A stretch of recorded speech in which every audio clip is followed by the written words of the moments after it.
Bonjour chers amis, je crois comprendre maintenant pourquoi la guerre dure en Ukraine.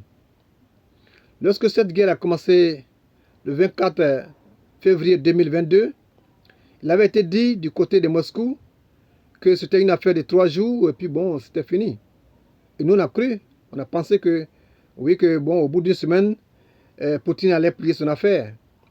Mais nous en sommes aujourd'hui au 10e mois, la guerre ne finit pas et on ne sait pas quand elle va finir. Cela veut dire que on peut savoir quand commencer une guerre, mais on ne peut jamais savoir quand elle va prendre fin. Et puis, est-ce à dire que Poutine n'a pas les moyens de gagner sa guerre? C'est la question qu'on se pose. Le 15 novembre dernier, lorsque la Russie a commencé sa seconde série de frappes sur l'Ukraine, ce jour-là, elle a largué plus de 100 missiles sur l'ensemble du territoire ukrainien. Bilan, un mort. Je dis bien un mort. Est-ce à dire que les soldats de Poutine que nous connaissons, les soldats russes, sont tellement maladroits qu'ils sont capables de larguer plus de 100 missiles sur un territoire pour ne faire qu'un mort? Non, ce n'est pas possible. Ce n'est pas possible. Mais ça veut dire que la Russie n'a pas l'intention de massacrer la population. Ça veut dire que la Russie, même si elle est en guerre, son intention n'est pas de faire des génocides. Parce que la guerre, c'est quand même la guerre. Mais aujourd'hui, en 2022, on ne peut pas faire la guerre comme on la ferait au temps des Philistins, où au cours d'une seule bataille, il peut y avoir plus de 20 000 morts et puis il n'y a rien.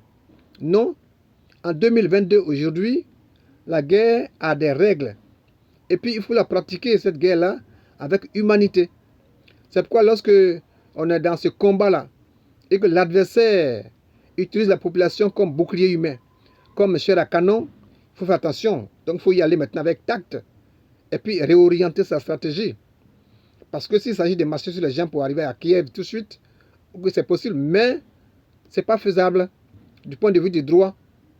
Donc, Poutine a réorienté sa stratégie en frappant maintenant les infrastructures énergétiques. Et ça, c'est ça qui fait que les choses durent.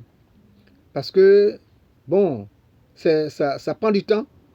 Parce qu'il faut trier les cibles. Il faut aller de façon à ne pas faire beaucoup de dégâts humains. Donc, et ça prend du temps. C'est ce que je voulais dire. Et ce qui fait que cette guerre-là dure, c'est pas que Poutine n'a pas les moyens de gagner sa guerre. Mais il y va avec humanité. Et donc, c'est ce que je voulais dire. Donc, il utilise le chapeau. Et dit en même temps que l'important que cette guerre-là finisse. Parce qu'elle impacte finalement la vie de toute l'humanité. On voit ici, partout en Europe, en tout cas, tout le monde est affecté. Donc, il est important que les adversaires puissent s'entendre et s'asseoir et trouver une solution. Que Dieu nous garde. Merci.